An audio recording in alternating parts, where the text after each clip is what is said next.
গেল বছর মিরপুরে ভারতীয় অধিনায়ক হরমনপ্রীত কৌরের এমন আচরণ এখনো হৃদয়ে কাটা হয়ে আছে দেশের ক্রিকেট সমর্থকদের। আম্পায়ারের সঙ্গে বাজে আচরণের পর ওয়ানডে সিরিজ টাই হলে ক্ষোভে ফুঁসে ওঠেন হরমান। পুরস্কার বিতরণী অনুষ্ঠানের মঞ্চে আচরণবিধি লঙ্ঘন করে ভাঙেন আইসিসির কোড অব কন্ডাক্ট।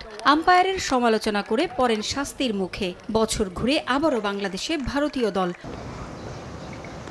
অক্টোবরে টি-20 বিশ্বকাপ সামনে রেখে প্রথমবারের মতো 5 ম্যাচের টি-20 সিরিজ খেলবে বাংলাদেশ ও ভারত। সাম্প্রতিক সময়ে ভারত বাংলাদেশ ম্যাচ মানেই বাড়তি উন্মাদনা।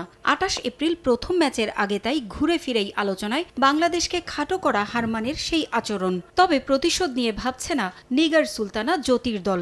ভারতকে যথার্থ জবাব দিতে তৈরি হচ্ছে টাইগ্রেস। কে হারমান আর কে আমাদেরকে স্লেজিং করছে, কে আমাদের সাথে এরকম করছে, এটা আমাদের কাছে ম্যাটার করে না। মাঠে আমরা কিভাবে ভালো ক্রিকেটটা খেলবো, আমরা ভালোটা সেরাটা কীভাবে দর্শকদের দিতে পারবো, আমরা নিজেরা কীভাবে ভালোটা দিয়ে জয়লাভ করতে পারবো, আমাদের নিজের একটা স্যাটিসফ্যাকশন থাকে যে আমরা যে হার্ডওয়ার্কটা করছি আমরা মাঠে কতটুকু দিতে পারছি, এটা আমাদের কাছে ইম্পর্টেন্ট।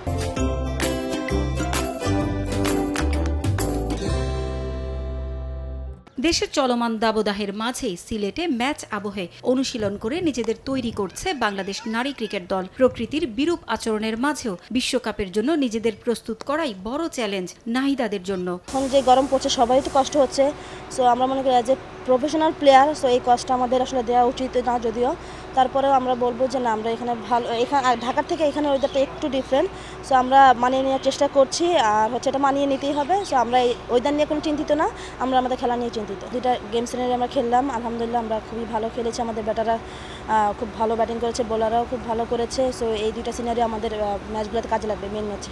এর আগে দুবার ভারতের সঙ্গে টি-20 সিরিজ হারলেও এবার অনেকটাই পরিণত জ্যোতিরা। 5 ম্যাচ সিরিজেই সেটা প্রমাণ করতে চায় টাইগ্রেস। পারভিন আক্তার, সময় সংবাদ।